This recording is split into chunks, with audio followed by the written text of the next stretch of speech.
Bonjour mesdames, messieurs, bienvenue à ce webinaire organisé par Le Monde Informatique en partenariat avec Celseon et VMware.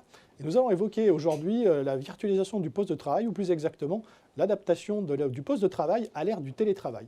Comme nous l'avons vu à travers la crise sanitaire du Covid-19, beaucoup d'entreprises ont mis en télétravail leurs collaborateurs avec un élément non négligeable mais tout aussi important qui est le poste de travail. À travers ce poste de travail, on peut faire beaucoup de choses et pas mal d'entreprises ont travaillé sur la virtualisation de ce poste de travail. Pour en discuter avec nous aujourd'hui, j'ai le plaisir d'accueillir Éric Tavidian qui est cofondateur de Celseon. Éric Tavidian, bonjour. Bonjour Jacques. Alors peut-être Éric, pour démarrer cette matinée, nous donner une indication, nous décrire qu'est-ce que Celseon. Alors Celseon est une jeune ESN, puisque nous avons été créés fin 2017, avec pour objectif d'être un des acteurs majeurs sur la transformation et le management des environnements de travail de nouvelle génération. C'est pour ça que je préfère parler plus d'environnement de travail que de poste de travail, puisque ça dépasse largement le cadre de ce qu'on a l'habitude d'appeler le poste de travail. Donc c'est une activité sur laquelle nous avons une légitimité de plus de 20 ans avec mon associé Max Petit, puisqu'on a eu l'occasion de transformer plusieurs milliers de postes de travail par le passé, mais avec une vision aujourd'hui un petit peu différente parce que le paradigme a totalement changé et nous sommes fiers aussi de baser notre stratégie sur un acteur incontournable qui a compris l'ensemble des enjeux qui est VMware. Nous avons une seconde activité aussi, sur laquelle on a moins communiqué, mais qui est une activité clé, qui est une activité d'édition de logiciels, qui s'appelle Celseon 42, comme 42, 4T2. Un chiffre connu dans l'IT. C'est ça, voilà. Pour la petite histoire, qui est un éditeur de logiciels qui appuie le savoir-faire des équipes d'infogérance et de management de Celseon, permettant, en s'appuyant sur des mécanismes de machine learning, en fait, d'optimiser l'ensemble des actes liés à l'incident, enfin, correctif des incidents qui se produisent, et puis aussi d'offrir à nos clients une vision temps réel de la santé de leur système d'information tel que nos équipes le voient. Donc c'est une activité où on aura l'occasion certainement aussi d'échanger par la suite. Merci Éric Tavidian et nous allons retrouver immédiatement le premier intervenant qui est Xavier Cotina, DSI de la société d'avocats De Gaulle Florence. Xavier Cotina, bonjour. Bonjour. Alors est-ce que vous pouvez nous parler, de nous dire un petit peu qui est justement cette société d'avocats? Oui, tout à fait. Donc, De Gaulle Florence Associés est une société d'avocats de 180 collaborateurs basée sur Paris et qui a vocation à principalement travailler sur le droit des affaires. Le droit des affaires, donc c'est tout type de droit des affaires, ils sont multi-compétences et ils sont répartis sur 13 barreaux dans le monde avec une vingtaine de langues parlées pour pouvoir justement assurer l'ensemble des clients et de desservir les clients au mieux. Donc on va parler spécifiquement justement de ce qui nous amène aujourd'hui, la discussion sur la partie virtualisation du poste de travail. Ouais. D'où est venu, est-ce que vous pouvez nous donner un petit peu la genèse du projet ou des projets? Alors oui, tout à fait. En fait, on avait un système d'information qui était tout à fait opérationnel, mais qui ne permettait pas notamment de servir correctement les aspects de mobilité, puisque la population d'avocats a forcément une tendance à beaucoup de mobilité. Et donc, ils avaient ce point-là qui pour eux était important, de pouvoir être au plus proche de leurs clients et pour pouvoir justement être au plus proche du client, d'avoir effectivement le système d'information qui l'accompagne et d'avoir l'information quasiment en temps réel, en tout cas au bon moment. Et vous aviez quoi comme système d'information? Donc on avait un système d'information qui était, on va dire, assez classique, du client-serveur avec des accès VPN pour quelques utilisateurs. Et en fait, là, la volonté du cabinet, c'était justement de pousser ce nomadisme-là qui n'avait pas, en tout cas pas suffisamment. Et donc l'idée, c'était effectivement de pouvoir servir l'ensemble des collaborateurs, à la fois sur du nomadisme et à la fois aussi sur des applications qui soient, on va dire, plus accessibles que ce qu'elles n'étaient aujourd'hui. C'était aussi dans un plan de transformation digitale un peu plus large? Tout à fait, oui. En fait, ça s'inscrivait dans un plan directeur qu'on a défini donc, il y a à peu près 1 an et demi, 2 ans, sur 5 ans. Et en fait, on avait mis ce plan directeur sur 3 axes principaux. Le premier qui était donc de pouvoir servir au mieux les clients et donc de refondre les infrastructures pour pouvoir justement permettre ce nomadisme-là et cette fluidité dans les accès aux services. un autre axe important qui était donc les applications. Et puis le socle de base un peu de tout ça, c'était d'avoir aussi de la sécurité, puisque Ça, on y reviendra, c'est une exigence forte essentielle pour les les métiers avocats. d'avocat. Donc effectivement, ça faisait partie du design un peu et des exigences premières du nouveau système d'information. Alors, vous allez continuer, on reviendra un tout petit peu sur la sécurité dans quelques instants, D'accord. mais peut-être justement sur la partie technologique, pour gérer Snowbody, vous avez utilisé quelle technologie et pourquoi? Alors aujourd'hui, on est parti sur un socle VMware. Donc VMware Horizon pour tout ce qui est environnement poste de travail, donc tout ce qui est VDI. Donc, les utilisateurs aujourd'hui, l'ensemble des collaborateurs bénéficient en fait d'une VM, d'une VDI. Et puis on devait aussi pouvoir gérer les postes de travail physiques et les mobiles. Et donc pour ça, on a choisi aussi de partir sur la solution VMware Workspace ONE, qui nous permet du coup de pouvoir administrer à distance les postes, de pouvoir aussi télédistribuer, faire tout un tas de choses et d'opérations qu'on ne pouvait pas faire avant. Et ce qui nous intéressait aussi dans ces solutions-là, c'est qu'il y avait une couche sécurité importante qui nous permettait justement d'assurer cette confidentialité et cette sécurité pour nos avocats. Et alors comment ça a été mis en place? Quel a été vous avez fait en mode projet? Alors oui, tout à fait, ça s'est fait en mode projet. Donc on a en fait monté un premier socle d'infrastructure sur lequel on a pu réaliser un POC, donc, pour s'assurer que les technologies correspondaient bien aux besoins qu'on avait pu exprimer lors du projet. Ensuite, on a démarré en fait avec un pilote, alors un pilote d'utilisateur. On a pris différents types de profils, c'est-à-dire on a pris des avocats, mais on a pris aussi des fonctions support, donc soit des assistants, ou ça pouvait être aussi des gens du service communication, des services généraux. Ça nous a permis de valider que le système fonctionnait, que ça répondait aux attentes aussi des avocats qui pouvaient effectivement bien se déplacer et réussir à avoir finalement le service et à retrouver leur environnement complet, quel que soit l'endroit où ils se trouvaient.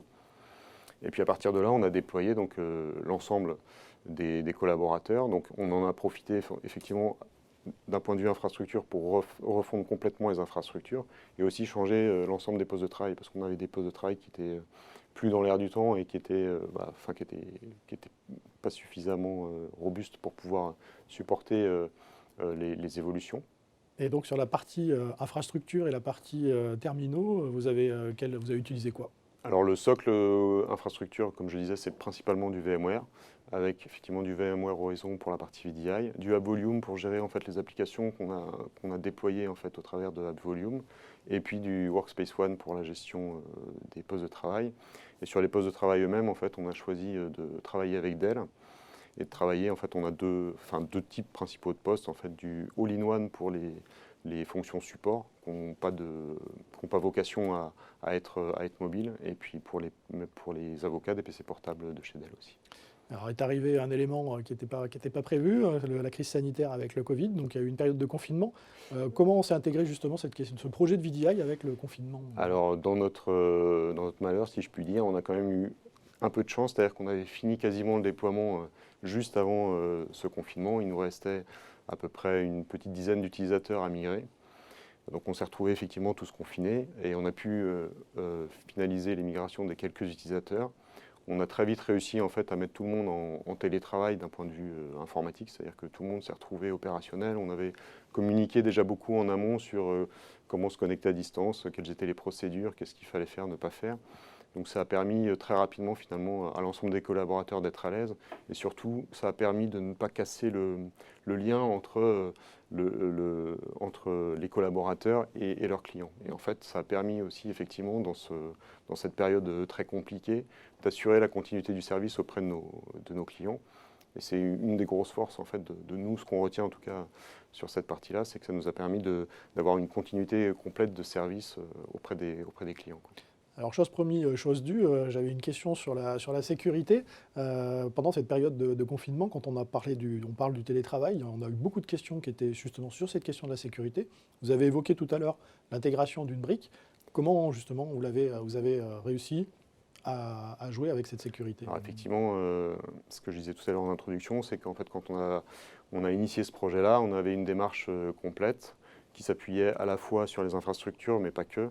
On a fait en sorte en fait de dérouler ce projet en mode comment je dirais, security by design, c'est-à-dire que depuis le début du projet, on avait mis dans nos exigences, notamment dans le cahier des charges, le fait d'avoir une sécurité qui soit de bout en bout, c'est-à-dire du terminal jusqu'aux infrastructures en passant par les applications et la mobilité.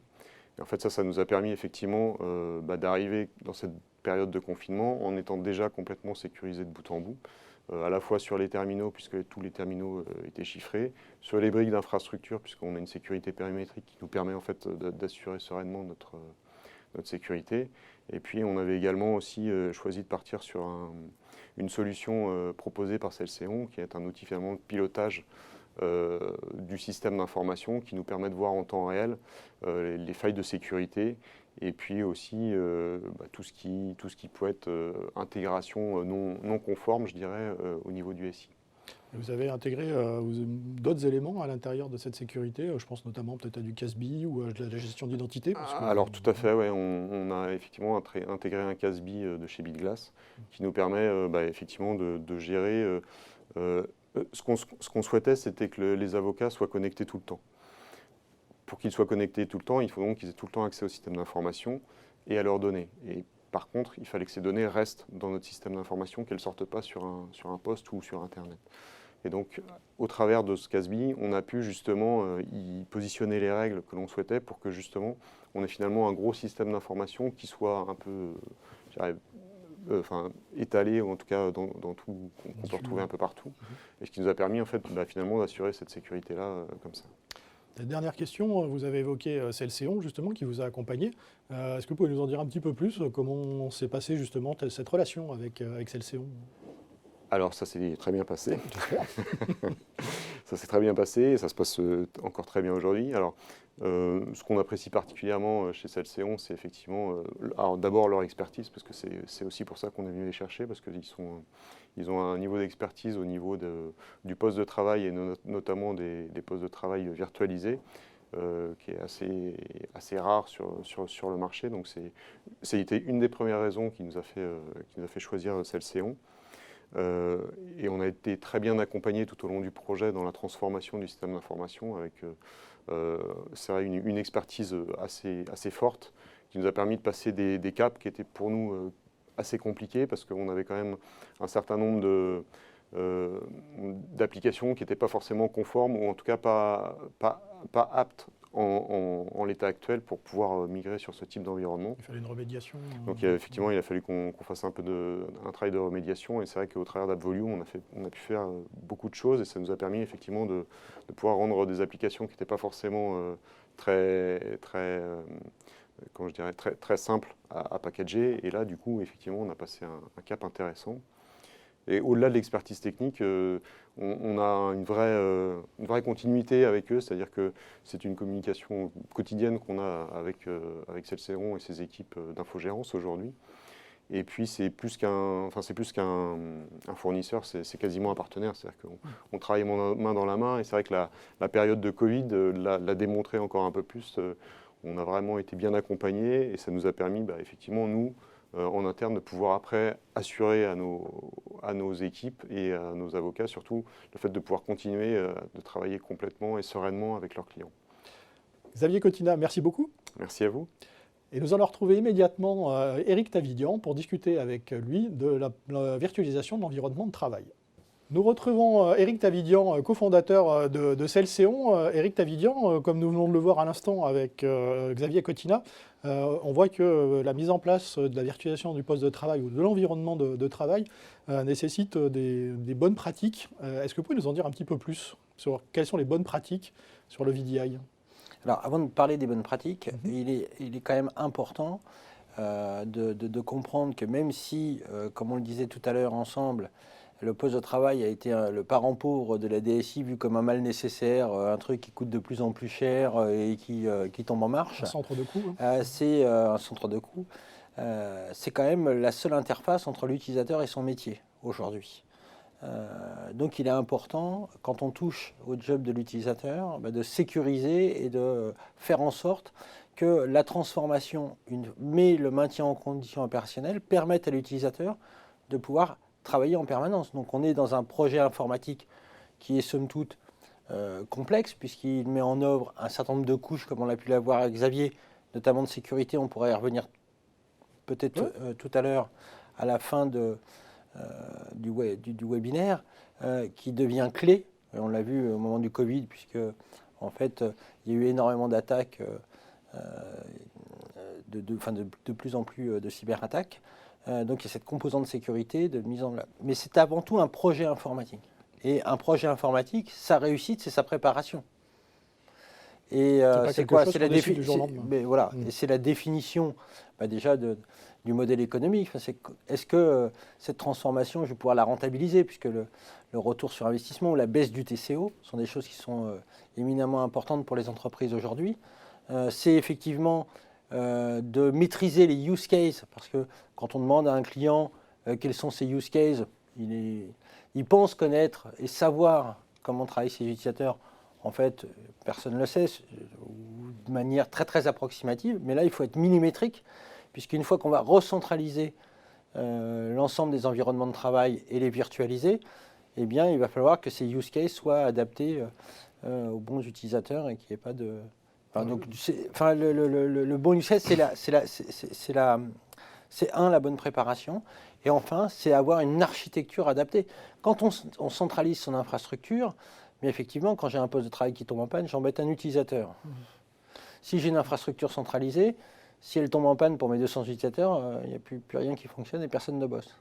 Donc, ce qui veut dire qu'il faut la préparer, la concevoir et la mettre en œuvre de manière à ce qu'elle soit totalement redondante et qu'elle puisse fonctionner 24/7. Alors, Xavier Cottina a évoqué tout à l'heure aussi qu'il y avait une évolution à la fois de l'infrastructure et des terminaux. Il y a aussi des questions quand on parle de VDI. Est-ce qu'il y a des freins? Est-ce que le legacy peut être considéré comme un frein? Alors, historiquement, il y a eu beaucoup de freins au VDI, puisque je comprends, personnellement, mais c'est mon cœur de métier, donc c'est un peu facile à dire, mais je ne comprends pas pourquoi c'est une technologie qui n'est pas beaucoup plus répandue, parce qu'on le voit aujourd'hui, avec l'épisode malheureux qu'on vient de traverser, les utilisateurs, les entreprises utilisatrices de cette technologie sont celles qui s'en sont mieux sorties pour délivrer de manière sécurisée en fait, leur environnement de travail, leurs utilisateurs confinés, voire le déployer de manière massive et très rapidement. Les freins, je pense qu'ils sont historiques et ils sont plutôt datés dans l'imaginaire. C'est typiquement, ça coûte très cher en stockage. Non, effectivement, on a du mal à imprimer. Non, sinon, il y a un cabinet d'avocats, ils impriment beaucoup quand même, ces gens-là. C'est clair, même si ça dématérialise de plus en plus, mais quand même. C'est ça, même si ça dématérialise de plus en plus. Donc on est plus sur des freins psychologiques alors oui, plus que on est sur des freins psychologiques. Et puis surtout, avoir le bon déclencheur. Souvent, on dit, effectivement, je renouvelle mes postes de travail. Le déclencheur, ça va être, je vais avoir un retour sur investissement. Non, en fait, si je n'ai pas un déclencheur à côté, ça va être compliqué d'avoir un retour sur investissement. Mais en revanche, on va avoir à Isoku beaucoup plus de valeur. C'est-à-dire qu'on va faire beaucoup plus de choses à Isoku que sur une infrastructure traditionnelle de postes lourds. Et puis de toute façon, aujourd'hui, il va falloir faire bouger les choses, puisqu'on a l'émergence des mobiles, la convergence entre les mobiles et le poste de travail. On a effectivement l'émergence des applications cloud, SaaS, IaaS, quand on appuie sur des clouds publics, qui font des silos. En fait, l'entreprise a des silos, recrée des silos. Ces silos, l'utilisateur, il n'en veut pas. Lui, il se connecte, il a son environnement de travail, peu importe où s'exécutent ses applications. Et le poids du legacy, pour y revenir, parce que c'était la question initiale, je pense que non, le VDI est plutôt un bon moyen de traiter le legacy et de le faire évoluer sans trop y toucher le temps qu'on remédie les applications vers un environnement plus web, HTML5 ou que sais-je encore. C'est vrai qu'on l'utilisait assez souvent pour des migrations d'OS en particulier, sur des gros volumes, pour éviter justement d'avoir toute cette partie. Peut-être un élément, Xavier Cottina a évoqué Workspace ONE et Horizon. Pourquoi vous avez choisi aussi cette solution? En tout cas, vous êtes spécialisé aussi sur cette solution-là. Alors pour les gens qui me connaissent, historiquement, j'étais le chantre d'une solution concurrente. Et du reste, quand on a créé avec Max Petit Celseon, tout le monde s'est étonné pourquoi on est passé sur Workspace ONE et Horizon. Bien, c'est simple, parce que ce qui est important, c'est pas de... Déjà, je me refusais à dire aujourd'hui ce que je disais il y a 20 ans. Ça n'a pas de sens. Ça a évolué. Parce que le monde a totalement changé. Mais c'est surtout la vision, c'est la vision de la convergence entre le monde mobile et le monde du poste de travail. On en discutait il y a peu de temps. Il y a eu l'annonce de la suppression des macOS d'Apple versus iOS. Ouais, Et donc là, on voit bien que c'est même si en B2B, Apple est quand même très très peu présent, c'est quand même un marqueur important. Et en fait, à la fois VMware a eu la vision, en rachetant AirWatch, que le monde allait converger, que les deux mondes allaient converger. Cette convergence allait gagner par le mobile, hein, puisque si on regarde les poids business, c'est 1,5 milliard de devices d'un côté, 200 millions de l'autre par an, même si c'est des chiffres un peu B2C, il n'y a pas vraiment la dichotomie entre le B2B et le B2C, mais vu les masses, on peut se dire que c'est globalement comparable. Et puis de le complémenter avec effectivement la possibilité de virtualiser cette application. Donc on est dans un modèle cohérent, et c'est surtout également la capacité de VMware, alors c'est pas vrai uniquement sur Workspace ONE, mais à exécuter sa stratégie. Il y a beaucoup de gens qui ont des visions, quand on dit des stratégies, ils ne savent pas les exécuter. Là, en l'occurrence, ils savent l'exécuter, c'est ce qui rend intéressant, puis avec des produits fiables, qui fonctionnent. On n'a pas...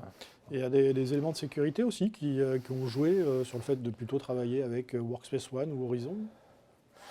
Oui, alors la sécurité, alors notamment avec Workspace ONE, à travers l'intégration avec, alors je ne voulais pas rentrer dans un débat très technique, mais avec NSX, ce qu'on appelle la micro-segmentation, qui permet de protéger de bout en bout sa connexion. Aussi Horizon qui est sécurisé by design, puisqu'il n'y a pas d'interaction entre les data centers et l'extérieur quand on est en mode virtuel. Et puis aujourd'hui, à travers effectivement l'outil d'EDR qui a été acheté, enfin, le logiciel d'EDR qui a été acheté l'année dernière, qui est Carbon Black, et qui dès le mois prochain va être intégré de manière adjunctless dans Horizon. Donc, ce qui va permettre là d'analyser en temps réel les comportements. Après, on peut parler de Workspace ONE Intelligence, etc., qui permet aussi d'avoir un certain nombre d'éléments prédictifs sur les plateformes de gestion des mobiles et des terminaux. On a fait une petite introduction en présentant Celseon. Est-ce que je peux avoir un petit peu plus peut-être pas de détails, mais par exemple à l'intérieur du confinement, comment vos clients, on a vu avec Xavier Cotina comment ça s'était passé, mais nous dire un petit peu comment vous aviez vécu aussi, vous, le confinement. Alors, nous déjà, comment on l'a vécu comme beaucoup d'entreprises, puisqu'on a mis tout le monde en télétravail, donc ça c'est important. Bien évidemment, comme je dis, we drink your own champagne, donc on avait l'ensemble des éléments pour pouvoir continuer à travailler. Alors, j'aime pas dire ça, mais c'est une réalité, c'est que effectivement, le confinement nous a amené des projets alors que d'autres confrères souffraient plus tôt, mais nous on a eu l'occasion même de déployer des sociétés financières, un groupe de presse à distance. Via Teams, on a déployé des architectures virtualisées, puisqu'on ne pouvait pas. Oui. Et ça fonctionne. C'est un peu moins facile que d'être sur place avec un accès à la machine. Mais on a réussi à le faire parce qu'on n'avait pas le choix. Et puis ça rendait service aux clients justement parce qu'ils ont été un peu surpris par le confinement brutal et n'avaient pas effectivement, même s'ils avaient effectivement quelques initiatives et quelques briques déjà mises en œuvre, mais ils n'avaient pas prévu de pouvoir desservir à autant d'utilisateurs leur système d'information. Est-ce que vous diriez finalement que ceux qui ont misé sur le VDI ont vécu mieux la crise? Oui, bien sûr. Alors ceux qui l'avaient de manière stratégiques, c'est-à-dire qui sont déjà dans un modèle VDI pour beaucoup d'utilisateurs. Et puis ceux qui avaient quelques initiatives, effectivement, ont pu les généraliser. Aujourd'hui également, à travers des offres comme Horizon Cloud sur Azure ou Horizon sur Azure ou Horizon Cloud, qui sont deux offres différentes, on a eu aussi la capacité de mettre en œuvre, parce que quand on est en confinement, c'est pas le tout de dire je veux mettre en place une architecture VDI, il faut que je commande des serveurs, il faut qu'il y en ait de dispo. Vous savez, on sait tous d'où ils arrivent, donc c'était un petit peu compliqué de les faire venir. Tous les constructeurs étaient un peu sous tension sur les appros. Bien, on avait effectivement la capacité, et on l'a fait du reste, pour une société chimie, enfin une société chimie de luxe, de parfum, je sais pas comment, voilà, où on a généralisé l'accès au SI sur Azure, alors qu'ils étaient partis sur une expérimentation pour 150 users. On est passé à 200, 350 users en quelques minutes, en fait, pour le coup. Éric Tavédian, merci beaucoup. Merci Jacques. Et nous allons retrouver justement pour parler de cette hybridation Fabrice de Biasio, qui est DSI d'ASL Airlines. Fabrice, bonjour. Bonjour Jacques. Alors vous êtes DSI d'ASL Airlines. Peut-être première question, qui est ASL Airlines, pardon. Donc ASL Airlines, c'est un groupe aviation. Principalement, on est dans le cargo. On est l'héritière pour la France de l'aéropostale. On a un groupe qui est européen. On a 150 avions qui vont du petit avion ATR au 737 et au 747. On fait beaucoup de vols vers l'Asie, les Émirats, l'Afrique et l'Amérique. On est composé de 3500 personnes, dont 2200 pilotes. Et notre cœur de métier donc, est le cargo. Et on fait du passager en France et en Afrique du Sud, où on est une des premières compagnies domestiques de transport. Alors donc sur la DSI, pareil, quel est votre, le périmètre de la DSI? C'est composé de quoi? Est-ce que c'est centralisé, décentralisé et Alors la DSI, elle est groupe, donc elle est aussi décentralisée puisqu'on est dans nos filiales, donc en Afrique du Sud, en Europe, en Belgique, en Irlande et en France. On est aussi une petite partie en Asie et on partage tout le système d'information puisque toutes nos infrastructures sont mises dans des data centers. D'accord. Et donc on va parler du poste de travail et de l'environnement de travail. A priori, le VDI n'est pas quelque chose de nouveau chez ASL Airlines. Est-ce que vous pouvez déjà nous en parler de l'historique? Et après, pourquoi vous avez migré aussi sur VMware? Donc l'historique, alors comme on est compagnie aérienne, on a beaucoup de gens qui travaillent, qui sont des personnels navigants. Donc on s'est posé dès le début cette problématique de pouvoir leur adresser un poste de travail. Donc on a pensé tout de suite à avoir un poste virtuel. Donc il y a à peu près 8 ans, on est parti avec VMware, donc déjà avec du VDI. Et puis au fur et à mesure, on a développé donc, le VDI dans les différentes business units du groupe, la direction technique jusque la direction commerciale. Donc tout le monde aujourd'hui utilise le VDI. Et avec la crise qu'on a eue là, avec le Covid, on a vraiment vu qu'on avait fait un investissement qui était vraiment très intéressant puisqu'on est passé de Office à Home Office.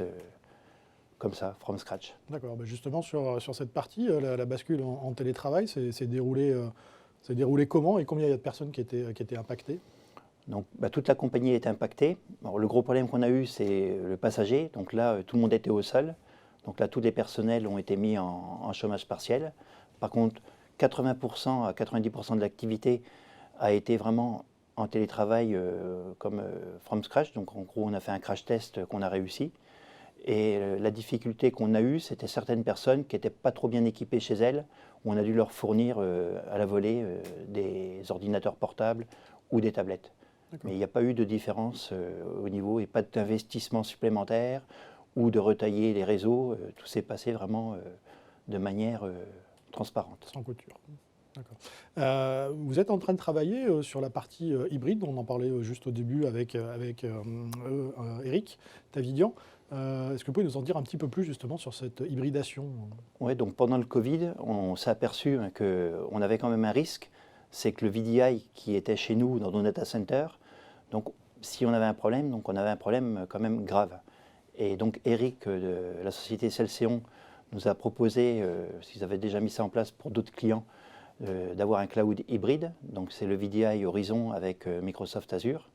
Et donc là, tout de suite, on a commencé à regarder comment ça fonctionnait. Et là, on est en cours maintenant de déploiement. Et on va commencer donc avec tout notre personnel navigant pour les pilotes. Et le déploiement va se faire là prochainement dans les semaines qui suivent. D'accord.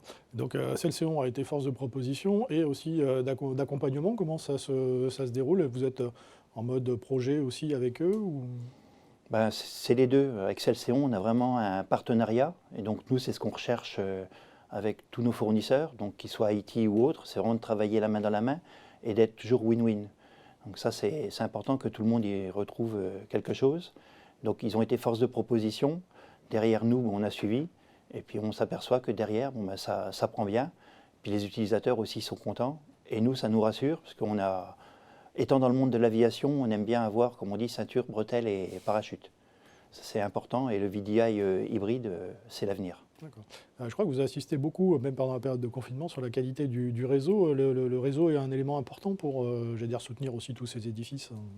Oui, ben, je dirais le réseau, pour moi, dans l'IT, c'est vraiment la colonne vertébrale, les autoroutes de l'information. Si on n'a pas de réseau, derrière, on ne peut rien poser. On le voit avec le téléphone portable. On peut avoir un téléphone portable, mais si le réseau ne fonctionne pas, on n'a rien. Donc le réseau, c'est vraiment la première chose à mettre en place dans une brique IT. On a évoqué avec Xavier Cotina tout à l'heure la question de la sécurité. Comment vous l'abordez, vous, cette question de sécurité? Alors la sécurité, c'est important, aussi du dans le poste de monde de travail en l'aviation. particulier. On doit beaucoup donner d'informations donc, aux autorités, maintenant, alors sur les passagers. Le fret encore plus, parce qu'il y a les matières dangereuses, il y a les piles au lithium, donc ça peut avoir des feux en soute. Donc on doit vraiment avoir une information qui est vraiment connue de tout ce qu'on transporte.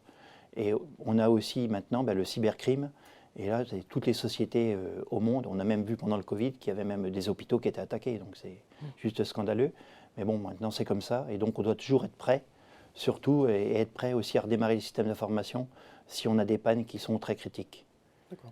Et sur le poste de travail, vous avez des éléments particuliers dédiés à la sécurité?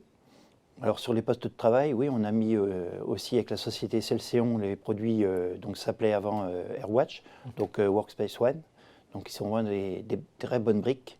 Et on regarde en ce moment aussi le produit qui est Carbon Black, qui est aussi un produit qui va vraiment être intégré dans le noyau du VDI. Il faut dire aussi que chez Acelans, la question du tout ce qui est cloud, etc., vous êtes assez en avance de phase pour le coup.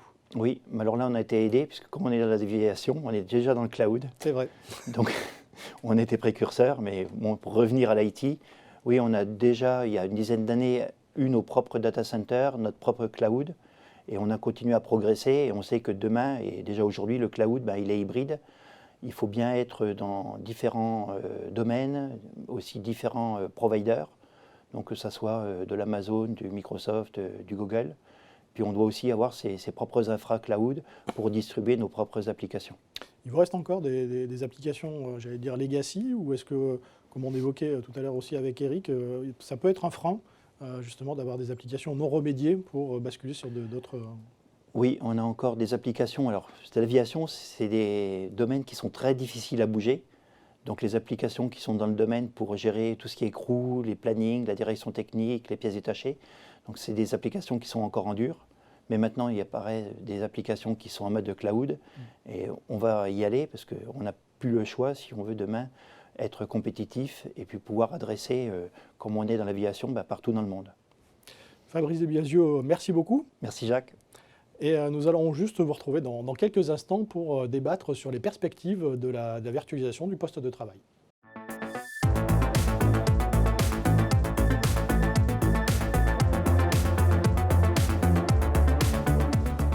Nous terminons ce webinaire sur une discussion autour de l'évolution de l'environnement de travail.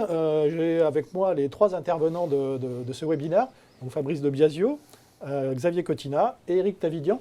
Alors peut-être une première question à Fabrice de Biasio sur un peu les enseignements qu'il y a à tirer aussi de la crise sanitaire sur la partie environnement de travail. Le premier enseignement, là, je pense que tout le monde l'a vécu, c'est d'être passé de Office à Home Office, donc avec le télétravail. Et je pense que ça va perdurer et qu'il va y avoir des tas d'adaptations dans toutes les entreprises pour travailler en alternance, déjà aussi réduire les locaux et aussi beaucoup d'applications qui vont être réécrites en mode web. Xavier Cotina, même question. Quels sont les enseignements? Le constat, il est effectivement un peu le même, c'est-à-dire que, en tout cas dans le cadre de Gaulle France et Associés, on a constaté que le télétravail avait très bien fonctionné. Effectivement, la suite, c'est de voir comment faire évoluer finalement ce nouveau mode de travail. Comme le disait Fabrice, c'est vrai qu'on va se poser la question de comment organiser le télétravail, le présentiel et comment après optimiser tout ça dans les environnements, quoi. Éric Tavidian, tout à l'heure, quand on discutait, vous évoquiez beaucoup la préparation d'un projet de VDI, quelque chose qui ne se faisait peut-être pas, on va dire, dans l'urgence. Finalement, la crise sanitaire a fait qu'on était beaucoup dans l'urgence.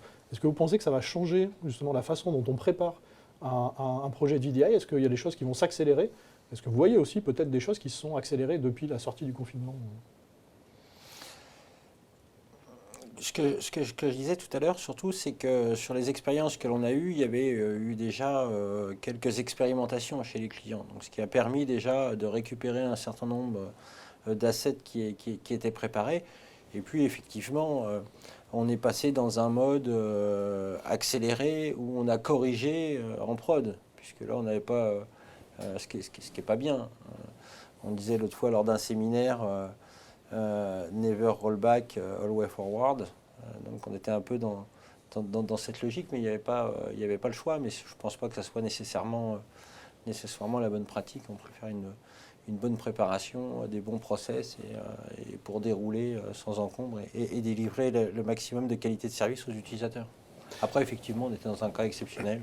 Comme je le disais tout à l'heure, on a déployé des infrastructures via Teams. Donc c'est pas ce qu'on souhaite faire par le... Et alors, justement, peut-être pour revenir sur, là pour le coup, pour le poste de travail, peut-être moins sur est-ce qu'il va y avoir un changement de paradigme? Vous avez évoqué la partie mobile, justement, et on avait parlé de la partie cloud. Comment on va voir évoluer ce poste de travail? Alors, nous, on a une vision assez avant-gardiste, mais on en est convaincu, et comme on le disait, on le voit après. Qu'est-ce qui s'est passé? Le poste de travail, historiquement, c'était j'ai un poste que je mets à un endroit, je travaille de telle heure à telle heure avec toutes mes applis dessus. Voilà. Ça coûtait de plus en plus cher, ça évoluait tout le temps, etc. Après, on a eu différents autres modèles. Qu'est-ce qui est arrivé? Il est arrivé les applications SaaS, il est arrivé les plateformes de cloud public où chacun met, etc., qui a complexifié l'environnement pour l'utilisateur et pour les DSI. Il fallait le mettre de manière... Ensuite, qu'est-ce qui se passe? On a une émergence des téléphones mobiles, smartphones et tablettes, ou choses hybrides, on ne sait plus vraiment ce que c'est, qui sont en train de converger et de fusionner. Un poste de travail n'est pas un smartphone n'est pas un poste de travail, mais pourtant, tout est en train de se réconcilier. Et on voit qu'aujourd'hui, quand on parle de modern management, la force du marketing de VMware autour de Workspace ONE, de dire effectivement le futur outil d'orchestration de mes environnements de travail, et plus seulement du poste de travail, c'est en englobant l'ensemble de mes devices, et demain même les IoT pour les entreprises industrielles, ça va être effectivement un outil de type UEM, ce qu'on appelait le MDM historiquement.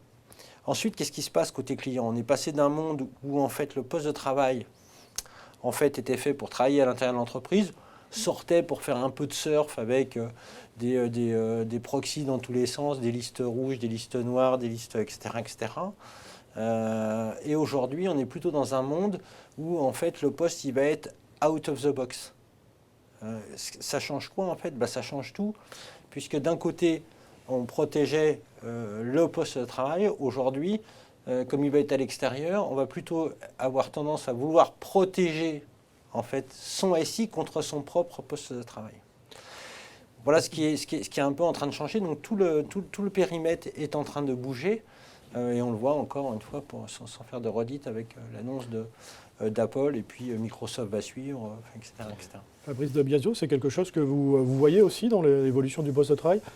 Pour avoir regardé un petit peu sur la partie aérien, je sais que par exemple les pilotes vont recevoir aussi de plus en plus d'informations issues de l'appareil parce qu'on embarque de l'Internet des objets ou en tout cas une connectivité importante. C'est vers ces choses-là qu'on tend?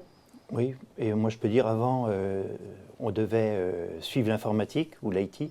Maintenant c'est l'IT qui vous suit partout. Là dans le cas de nos pilotes, Ils sont reliés à l'informatique, même quand ils sont en avion par le satellite. Donc on suit vraiment partout en IoT, en communication directe. Donc le monde où on est maintenant, on le vit en temps réel et à tout moment. C'est non-stop. On a même des applications comme Flight Radar où tout le monde Ouais. peut vérifier où en est le vol. C'est ça.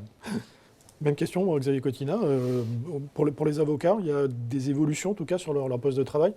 Avant, c'était, j'allais dire, le coffre-fort par excellence. Est-ce qu'il y a C'est peut-être ça. aussi une ouverture? Alors il y a toujours ce fameux coffre-fort, parce qu'effectivement, toujours un besoin de confidentialité, de sécurité. Mais c'est vrai qu'au travers de ce que disait Eric juste avant, c'est que effectivement, tout converge en fait vers un seul et même workspace. Et effectivement, que ce soit un mobile ou un poste de travail physique, on va finalement manager ces environnements-là comme ça. Après, dans les évolutions à venir, en fait, ce qui est attendu de notre côté, c'est effectivement d'avoir encore un peu plus de connectivité, de pouvoir avoir vraiment un vrai mode déconnecté, de pouvoir resynchroniser de façon quasi immédiate ces données, ce qui n'est pas encore, on n'est pas encore à cette ultra connectivité, mais en tout cas c'est une attente forte de notre côté. Fabrice De Biasio, peut-être aussi pareil, est-ce qu'il y a des choses que vous souhaitez voir évoluer dans les offres, par exemple de Workspace ONE, comme vous l'avez indiqué tout à l'heure? Oui, alors je dirais, je vais rejoindre Xavier. On est aussi des fois en mode déconnecté, puisque tous les avions, là, dans notre cas, ne sont pas connectés. Donc il faut qu'on puisse avoir des systèmes où on va resynchroniser, ou travailler aussi en mode offline et online. Donc savoir vraiment aussi un mode hybride dans le mode de fonctionnement. Voilà, que ça soit même à la maison, voilà, ou si on est parti. Donc ça, c'est aussi une chose qui est importante d'avoir les deux modes. D'accord. La question de la sécurité, ou pareil, c'est des choses que vous souhaitez voir renforcer et sous Oui. quel aspect? Donc la sécurité, oui, nous on renforce toujours. Aussi, le monde de l'aviation, c'est un domaine qui est très critique. Et donc on est beaucoup axé sur les attaques, les virus. Et donc on met des produits comme Workspace ONE ou Carbon Black qui vont aussi nous aider à améliorer notre sécurité et la gérer en temps réel. Xavier Cotina, je pense que la sécurité, vous, pareil, c'est un élément Ouais, plus on renforce, mieux c'est. Ouais, exactement. Et encore d'autant plus aujourd'hui, notamment dans le cadre de la crise sanitaire, on se rend compte qu'il y a encore plus d'attaques, donc on se doit d'être encore plus vigilant. C'est vrai qu'il faut qu'on s'adapte au jour le jour sur les nouvelles menaces. Donc effectivement, c'est hyper important pour nous d'avoir ces outils de sécurité qui nous permettent d'assurer la continuité de service. Eric Tavidian, vous avez, j'allais dire, les doubles requêtes, à la fois de mode déconnecté et plus de sécurité. Donc, quand on est, comme vous, c'est le Céon, aux premières loges, qu'est-ce qu'on répond? Mince. Ce qu'on répond après, moi j'ai une conviction qui est avec l'émergence de... On va être dans un monde de plus en plus connecté, et si on regarde ce qui s'est passé sur les réseaux en 10 ans, c'est faramineux. Ce qui est à venir l'est encore plus. Moi, il y a la 5G, mais après il y a effectivement les satellites qui vont être envoyés par milliers si on écoute Elon Musk. Voilà, ça fait. Au-delà de ça, après, effectivement, les technologies évoluent, les use cases évoluent. Et aujourd'hui, on arrive quand même effectivement à synchroniser. Après, si on n'a pas de réseau, on n'a pas de réseau. Toutes les applications étant client-serveur, si on n'a pas de réseau, même si on est avec un poste standard, on n'y accédera pas plus. Donc après, effectivement, mais je pense que ça a quand même beaucoup progressé, ça va avoir tendance à progresser, et tout cela va converger. Aujourd'hui, on le voit, on n'a pas de Wi-Fi, on n'a plus de réseau dans l'entreprise, on partage sa connexion entre son poste de travail et son téléphone mobile, et on a du réseau, donc on arrive à accéder à son système d'information. Tout ça, je pense, va dans le bon sens. Et la sécurité? La sécurité a les clés, parce qu'il y a de plus en plus d'attaques. Comme je le dis, on va sortir le poste de travail de l'entreprise. Sauf que cette sécurité, et c'est ce qui est important en fait, moi c'est ma conviction et c'est ce que je vends auprès de mes clients, on ne résout pas de nouveaux problèmes avec des anciennes solutions. Et il faut regarder, et c'est ce que l'on fait, et c'est ce qu'on propose à nos clients, et je pense que c'est ce qu'ils apprécient, on est convaincu par les nouveaux écosystèmes. C'est-à-dire qu'on a une nouvelle problématique, c'est le nouvel écosystème qui va résoudre cette problématique, ce n'est pas l'ancien écosystème. C'est pour ça qu'on a parlé très tôt d'EDR, aujourd'hui on travaille sur les XDR, on est les premiers à mettre en place des CASB depuis 2 ans chez ASL comme chez la société de Gaulle Florence. Pourquoi? Parce qu'on sait que ça va être la pierre angulaire de la sécurité du système d'information. On va faire converger, s'identifier. Alors aujourd'hui, c'est une solution qu'on propose. Demain, ça en sera une autre. C'est pas très grave. C'est juste le concept de dire je vais sécuriser mon poste à l'extérieur, puisque de toute façon, mon poste sera à l'extérieur. Je ne vais pas le sécuriser à l'intérieur. Ça n'a pas de sens. En fait.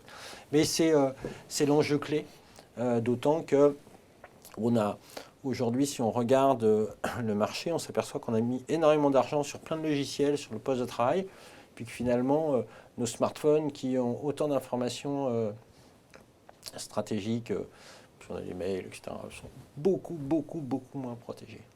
Et quand ça va converger, il va falloir aligner l'ensemble de ces éléments de sécurité. Et après, des acteurs comme VMware seront en première ligne pour résoudre ces sujets.